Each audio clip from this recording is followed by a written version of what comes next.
Assalamualaikum warahmatullahi wabarakatuh. Selamat pagi teman-teman mahasiswa bimbingan konseling B. Pada kesempatan kali ini kami dari kelompok 7 akan menjelaskan materi mengenai perencanaan program bimbingan dan konseling di MI SD. Sebelumnya perkenalkan dulu anggota kelompok kami. Yang pertama ada saya sendiri Mika Fitriani, kemudian ada rekan saya Muhammad Fajar Ihsan, Muhammad Firdaus Ardiansyah, dan yang terakhir ada rekan Astri Wulandari. Poin pertama ada analisis kebutuhan. Analisis kebutuhan adalah kegiatan mengidentifikasikan faktor-faktor pendukung dan penghambat atau kesenjangan proses pelayanan untuk menetapkan media yang tepat dan relevan dalam mencapai tujuan pelayanan atau goals and objective yang mengarah pada pencapaian tugas dan perkembangan. Kemudian pengertian analisis kebutuhan menurut para ahli, yang pertama ada Brinkerhoff and Gill, yaitu tahun 1994. Menurutnya, analisis kebutuhan adalah sebuah proses untuk mengidentifikasikan pengetahuan dan keterampilan yang diperlukan dalam mencapai tujuan organisasi. Kemudian yang kedua ada menurut pendapat Molinda, Persing, dan Reigeloot 1996.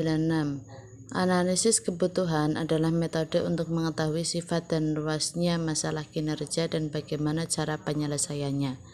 Kemudian yang ketiga ada pendapat Gupta, dan yang terakhir ada Rossi, Freeman, and Lipsimer.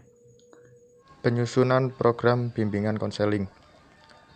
Program bimbingan dan konseling diartikan seperangkat kegiatan bimbingan dan konseling yang dirancang secara terencana, terorganisasi, terkoordinasi selama periode waktu tertentu, dan dilakukan secara kait-mengait untuk mencapai tujuan.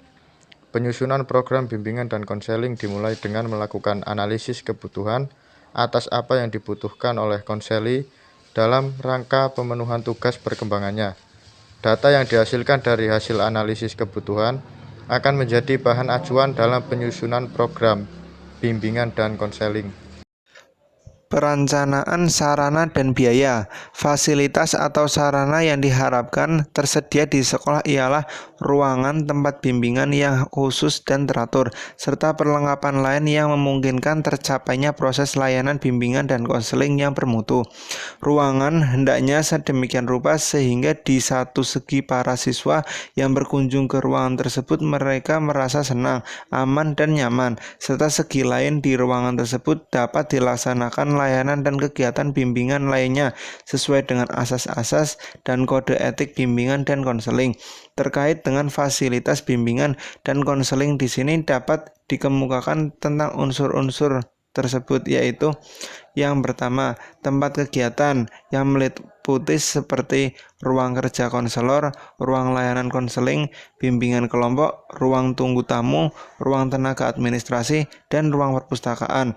Yang kedua, instrumen dan kelengkapan administrasi seperti angkat siswa dan orang tua, pedoman wawancara, pedoman observasi, format konseling, format suatu layanan, dan format suatu referral.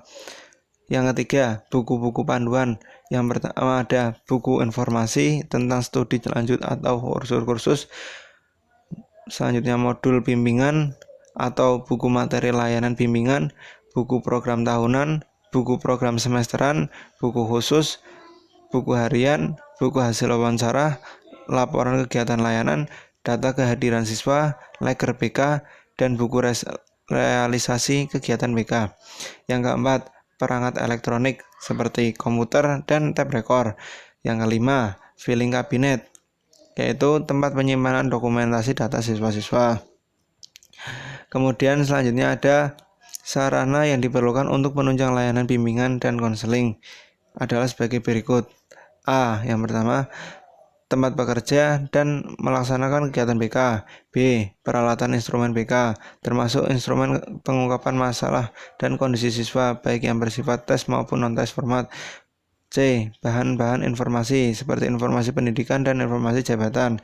D. Buku-buku bimbingan. E. Pedoman kegiatan. F. Peralatan administrasi baik yang bersifat ATK maupun perangkat keras seperti alat-alat optik elektronik termasuk komputer. G. Dukungan dan kesempatan. H. Pengembangan profesional. Selanjutnya, biaya penyelenggaraan program bimbingan dan konseling. Perencanaan anggaran biaya merupakan komponen penting dari manajemen bimbingan konseling. Perlu dirancangkan dengan cermat. Beberapa anggaran yang diperlukan untuk mengimplementasikan program. Anggaran biaya untuk menunjang kegiatan layanan seperti anggaran untuk surat menyurat, transportasi, penataan, pembelian alat-alat, dan sebagainya. Kemudian fasilitas dan pembiayaan merupakan aspek yang sangat penting yang harus diperhatikan dalam suatu program bimbingan dan konseling. Adapun aspek pembiayaan memerlukan perhatian yang lebih serius karena dalam kenyataannya aspek tersebut merupakan salah satu faktor penghambat proses pelaksanaan bimbingan dan konseling.